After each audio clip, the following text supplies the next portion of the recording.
What's going on, guys? Welcome back to the Knife Box channel.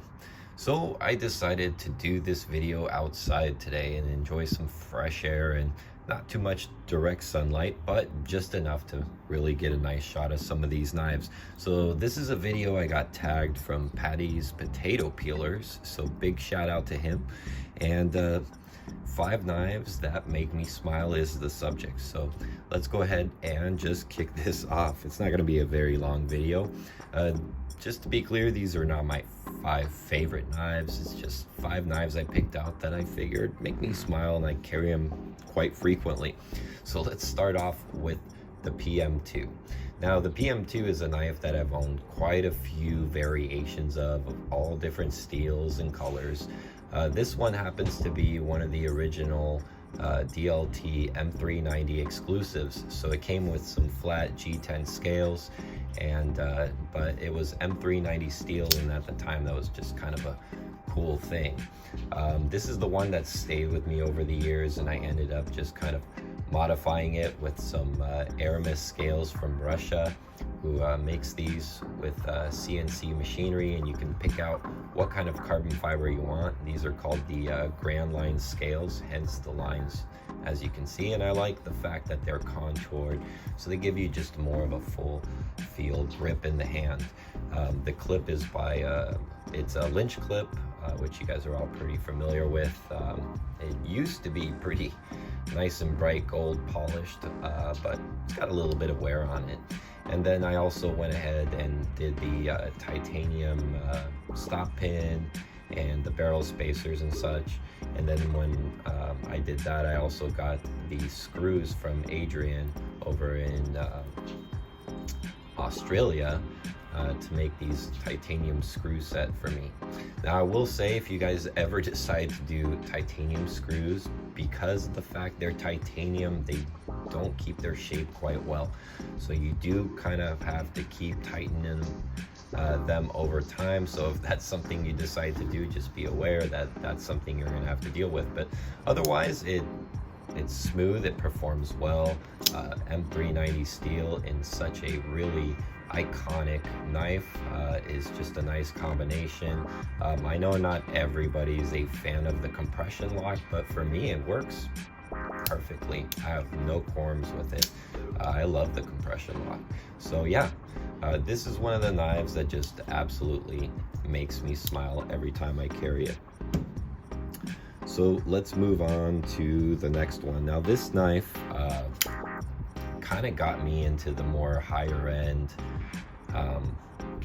getting into spending more money on knives, and this is the Reeves Sebenza 21, and these are quite popular. They're on to the 31 now, so this is old news, but this is a 2015 edition in the Tank CCG variation, which I really thought was really cool. I like the armor plating look, and again, I'm a veteran, so I love, you know, military style stuff. And this knife just gets carried very, very often. I've dropped it back to life, but I've never had to resharpen it. I've polished the washers. I changed this lanyard loop to this bronze and polished one just to kind of match it up. And then I put a zirconium clip from Rip's Garage, which works quite nicely. Zirconium, it's a little bit flimsy. It's not, you know, it's not something that if you are constantly yanking your knife in and out of the pocket, zirconium is not a material that I would recommend. If me, I'm an office guy, so when I bring this to the office, it goes in and out of the suit pocket, so it's no issue for me. Or otherwise, I just use the leather slip that this thing comes with, and yeah, then just slip in the pocket that way. So yeah, this knife makes me smile quite a bit, because this was kind of my entry gateway knife into the kind of like high-end production thing. This one's kind of special to me because the PM2 model is actually well, I bought one nice knife, and after I decided I needed more than one, it ended up being a PM2. So that's what that always reminds me of. So now let's move into some of the other stuff here. This one is a Culturetech. Ooh, didn't deploy that nicely. This is the Culturetech Horse, I think is how they say it in Russia, which literally means knife. And this one makes me smile quite a bit because this one is not a very easy piece to acquire. Culturetech has always been one of my favorite brands just for various reasons. I'm not going to say they're the greatest knife out there, but they just happen to be my favorite Russian brand. I love the mirror finish on it with the custom heat treat from Yanhook. You know, M390 at 63.5 HRC is pretty damn good.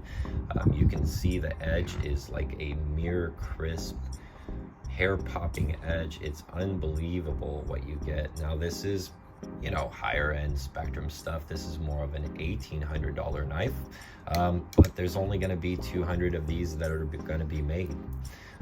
So very, very cool knife. It's got a very intricate compression style lock, which is why there's going to be limited numbers. That was the agreement with Spyderco.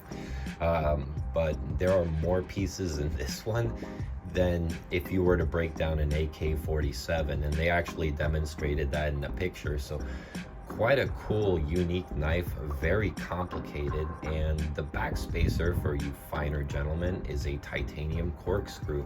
So I thought that was freaking awesome.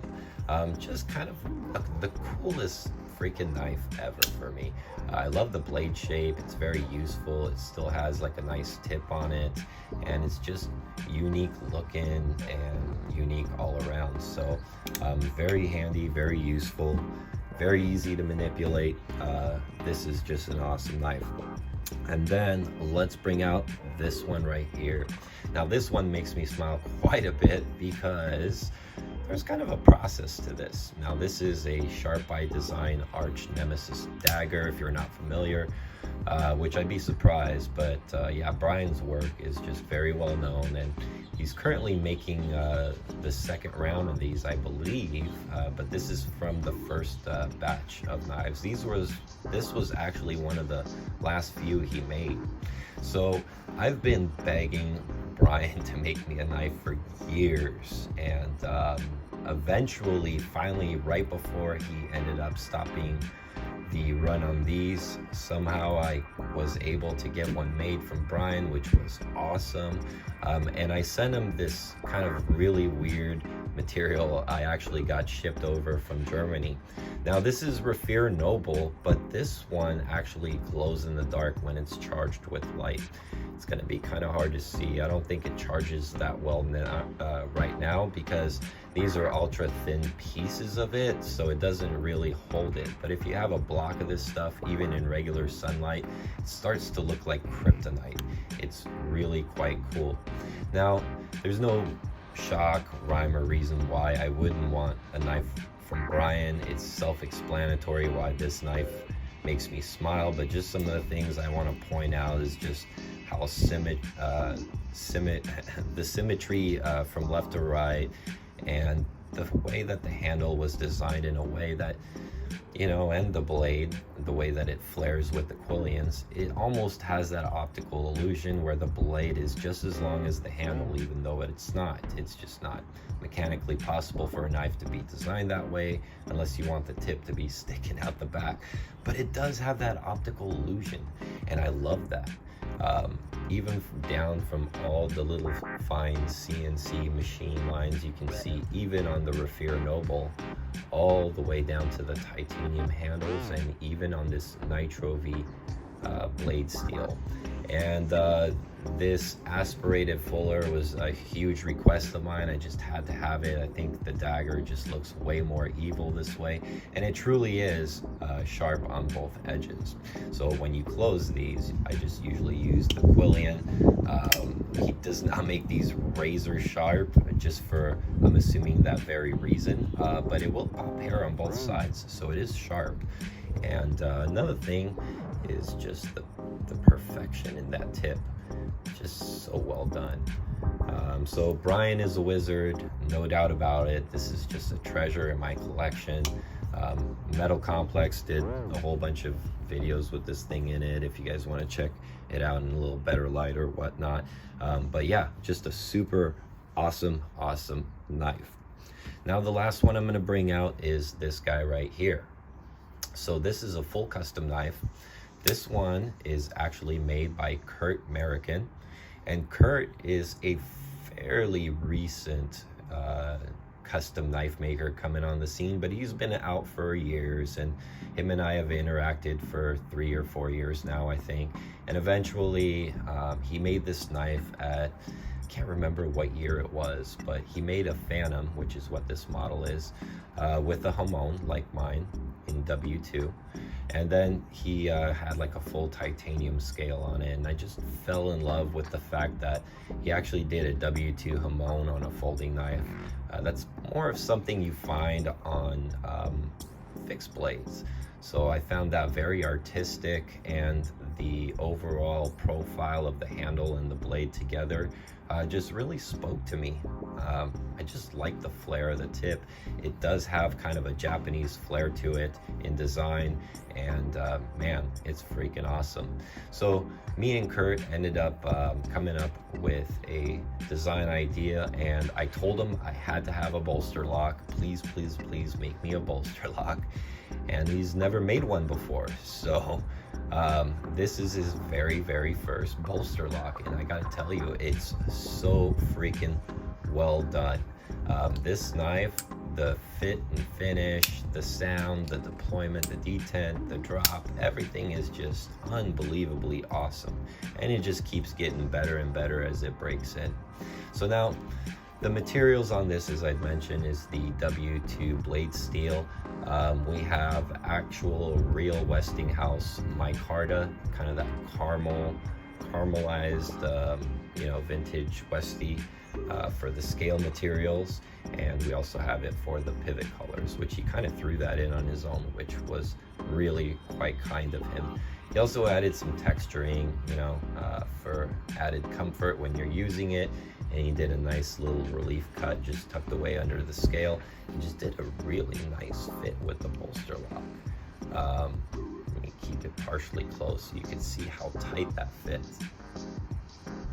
So, and with that kind of tight fitment, you can also see how drop shut it is. And it's not a big knife or a big heavy blade one bit. It's just the fit and finish and the tolerances are just really well done.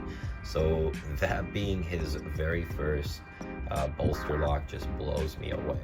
So Kurt, I'm gonna let you know about this video so you can watch it, because I'm sure you're curious or enjoy watching your stuff on video. But yes, just outstanding job there, buddy.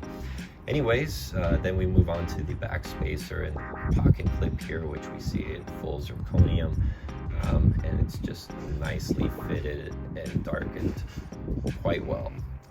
So yeah, this knife makes me smile quite a bit. Now, another reason why this one makes me smile, it's kind of special, is because as some of you had some issues with COVID-19 last year, this project had to be put on hold for like 6 months. And you know, it could have easily just been sold to someone else, but he held on to it for me until I got back on my feet, and that took almost 8 months to do. So that knife just kind of reminds me of a hard time in my life, and kind of this is kind of like the recovery of it when I was able to get back on my feet and enjoy buying custom knives again. So these are the 5 knives that are sentimental to me and make me smile. So I'm just gonna go ahead and tag someone else. Let's go ahead and tag the knife sergeant, my good buddy, Mikey. Go ahead and show me the 5 knives that make you smile.